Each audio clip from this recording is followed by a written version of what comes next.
Oke, halo semuanya. Bertemu lagi dengan saya Faris Maski. Di sini kita akan melanjutkan materi pembelajaran kita ya dalam seri materi JavaScript itu.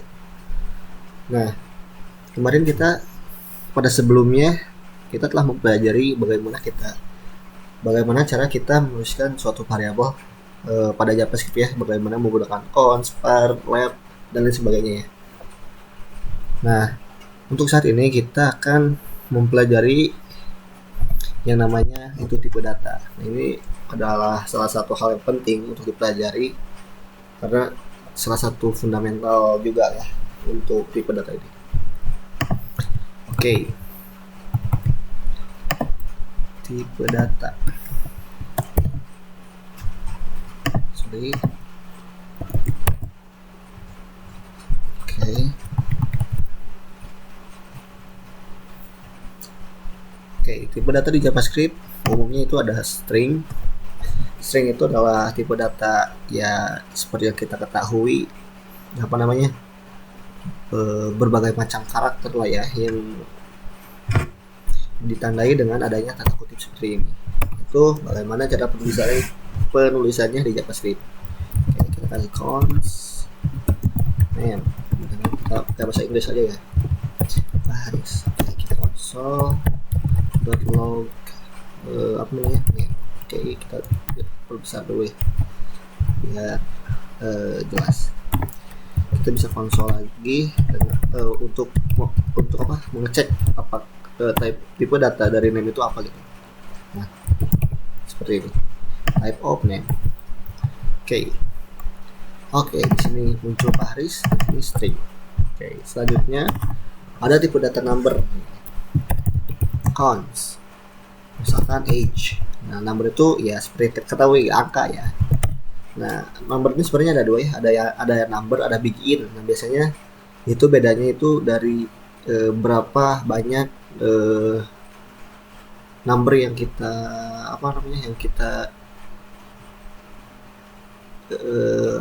definisikan itu.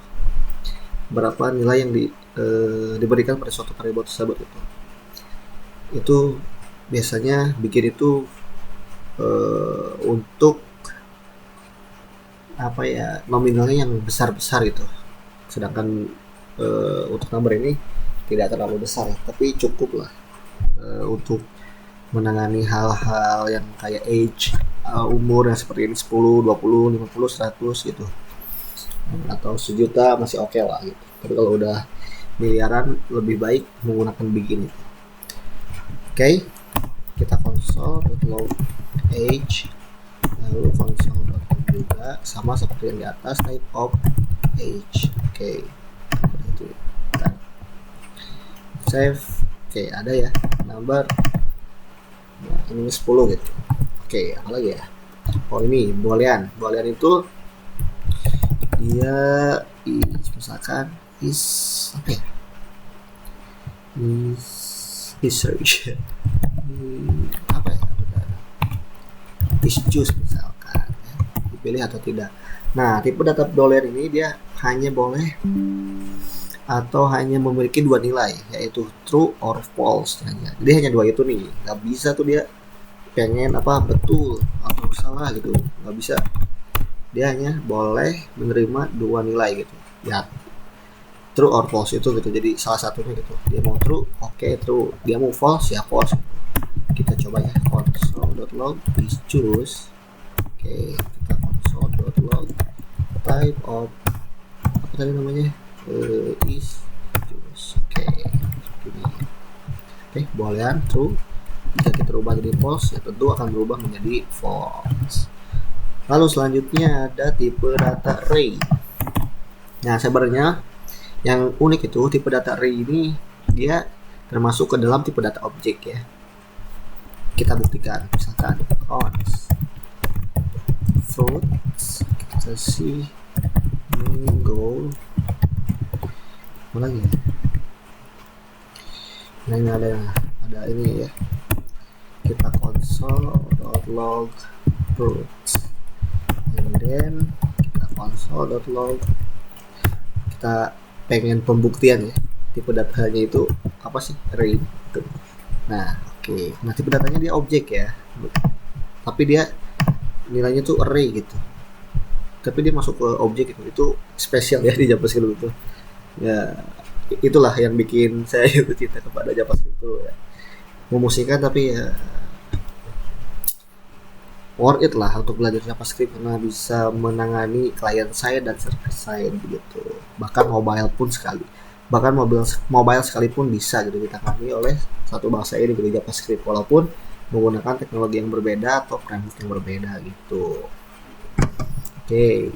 Nah, mungkin teman-teman berpikiran kan tadi kita punya tipe data yang isinya ini, punya tipe data array yang dimana dia punya mango, durian, dan strawberry. Bagaimana nih? Mungkin teman-teman bertanya bagaimana mau mengakses dia nilai buah yang pertama gitu, si mango. Nah, mungkin dari kalian ada yang berpikiran kasih nah di sini diberi tanda siku. Oke, di tanda siku ini kita berikan nilainya gitu atau indeks array-nya gitu. Nah, mungkin karena mango ini ada di posisi nomor 1, mungkin dia berpikir ini nomor 1, tapi itu kesalahan yang besar ya. Coba kita lihat ya.